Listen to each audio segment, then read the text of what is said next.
Students, welcome to chemistry video class. In this class, we will discuss about a few more important properties of colloidal solutions. That is, next property is charge on colloids. This is the continuation for last video.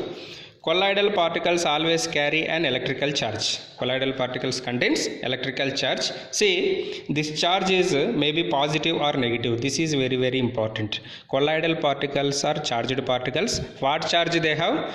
They have either positive or negative charge. At a time, they won't contain positive and negative charge.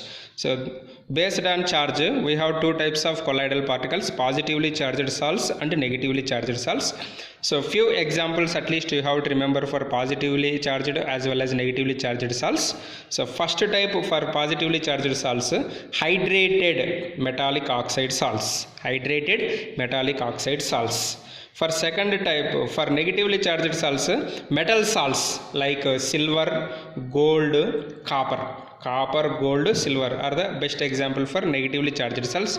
Positively charged salts, hydrated metallic oxides. Hydrated metallic oxides like aluminum oxide, hydrated aluminum oxide, hydrated chromium oxide, hydrated ferric oxide. Next, basic dyestuffs like methylene blue. Methylene blue. Here, metallic sulfides like CDS, stibbium sulfide, arsenic sulfide. Next, hemoglobin. Next, here acid dyestuffs like eosin, Congon red salts. Next, oxides like TiO2. Here, salts of starch, gum, gelatin, clay and charcoal. So, these are the few examples for positively charged as well as negatively charged salts. Okay. Next, origin of charge on colloidal particles. Origin of charge. Origin of charge means how colloidal particles gets charged. We can explain charge on colloidal particles by using two methods. One is electron capture method. Another one is preferential adsorption of ions. This preferential adsorption of ion is the accepted method. Electron capture method is not at all suitable for all substances. So what is electron capture method? Very simple. When colloidal salts are preparing, while we are preparing colloidal salts, the colloidal particles may acquire charge by capturing electrons from air or during electrodispersion of metals. During electrodispersion of metals, we will get charge on colloidal particles. So this is not at all accepted method. Next, preferential adsorption of ions. What is preferential adsorption of ion? So whenever the salt particles acquire positive or negative charge by preferential adsorption of positive or negative ions. The salt particles acquire positive or negative charge by preferential adsorption of positive or negative ions. Here the most important point you have to remember, that is when two or more ions are present in the dispersion medium. Two or more ions are present in the dispersion medium. Preferential adsorption of ion common to the colloidal particles. Preferential adsorption of ion common to the colloidal particles usually takes place. See, this we can explain by using few examples, then you can understand easily this point. Say for example, take Ki solution. So excess of Ki solution we have to take. To this we have to add AgNO3. To this we have to add AgNO3. So according to equation, when AgNO3 react with Ki, we will get Agi sol, that is colloid, and KNO3 salt. This is salt. So this is we should not consider. Agi is the salt, that is we have to consider. See, according to this equation, 1 mole of AgNO3 requires 1 mole of Ki. Clear? Suppose here I am taken 4 moles of Ki, 1 mole of AgNO3. If you take 4 moles of Ki and 1 mole of AgNO3, what happens? For 1 mole of AgNO3, only 1 mole of Ki is required. Still, how many Ki particles are extra? 3 Ki particles are extra. Clear? So what is the sol we got by the adding AgNO3 to the Ki solution? Agi. So in this Agi and in Ki, what is the common ion? Iodine is the common ion. So that's why this Agi adsorbs preferentially I minus ions, and we will get negative sol. we will get negative sal. So in this AgI and in this Ki, this is excess in solution, excess Ki solution. So this AgI adsorbs common ion in the Ki. What is the common ion in Ki and AgI? I. So that's why this iodine is adsorbed by AgI solution, we will get negatively charged sal. Similarly, if you take reverse condition, if excess AgNO3, say for example I am taking 4 moles, 1 mole of Ki, what happened? 1 mole of Ki requires 1 mole of AgNO3. Still how many AgNO3 extra? 3 extra. What is the product formed between Ki and AgNO3? AgI is formed.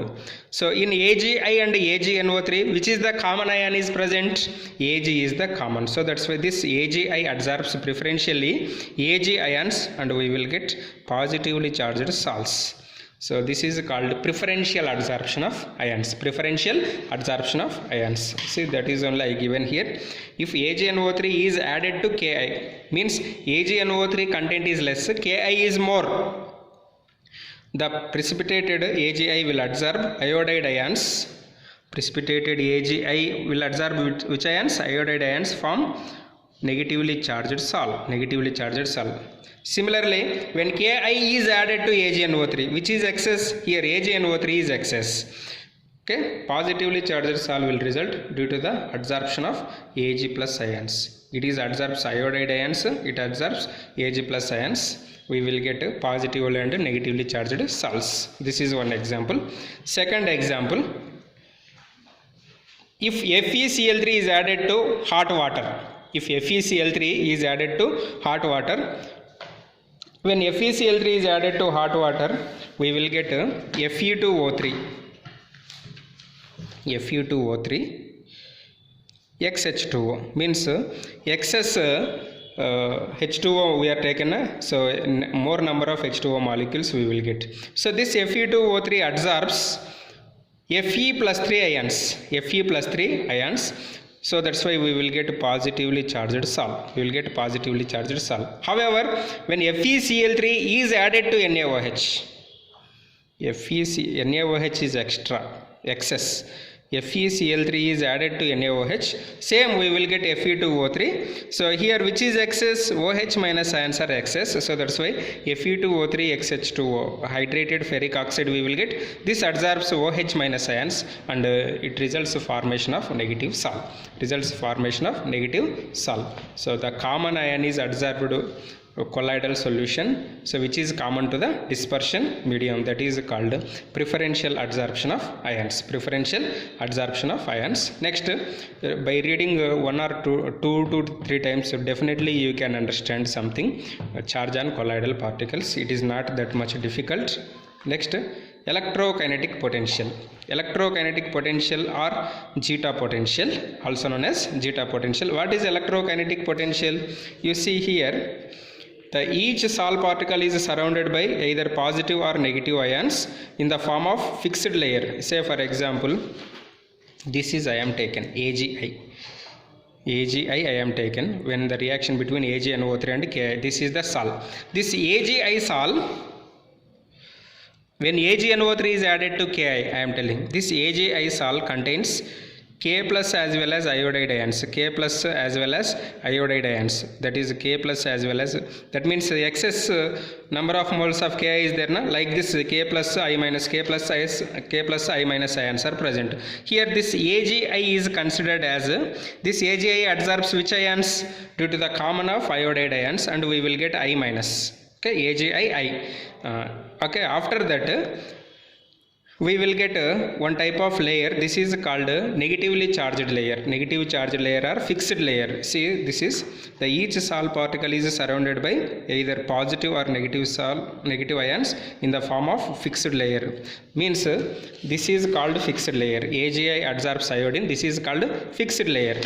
So this is which type of sal? This is negative sal. Negative sal always attracted by positive or negative sals, unlike charges are attracted. So that's why this negative sal, okay, AgI I is a which type of sal? Negative sal. This negative sal attracts positive ions, that is called diffused layer. You see, observe here, each Sol particle is surrounded by either positive or negative ions in the form of fixed layer or compact layer.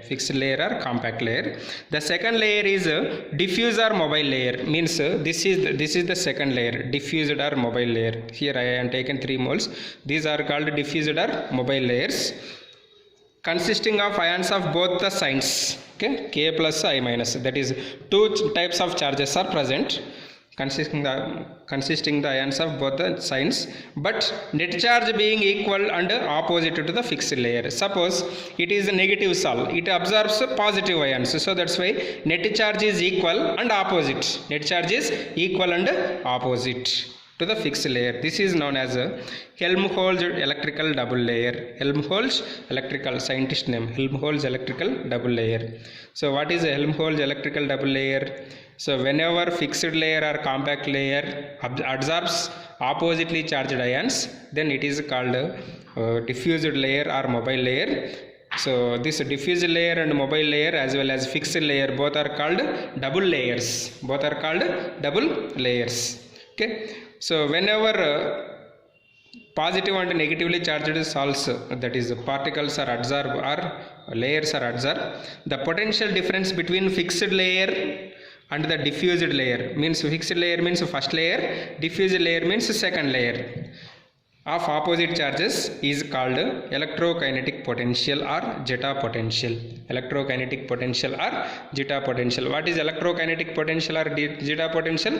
The potential difference between fixed layer and diffused layer of opposite charges. Fixed layer and diffused layer of opposite charges is called electrokinetic potential or zeta potential. So I repeat,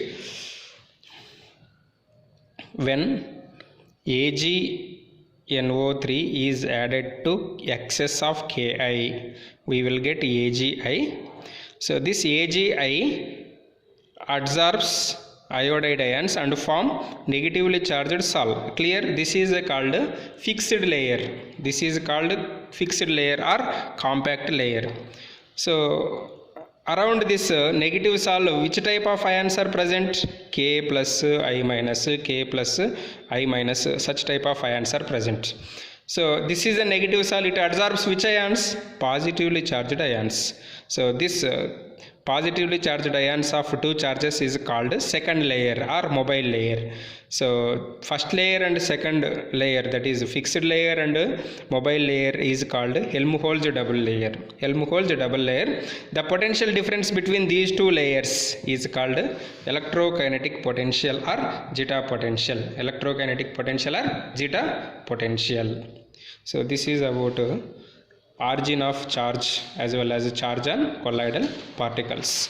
So in the next class we will discuss few more properties of colloidal particles. Thank you.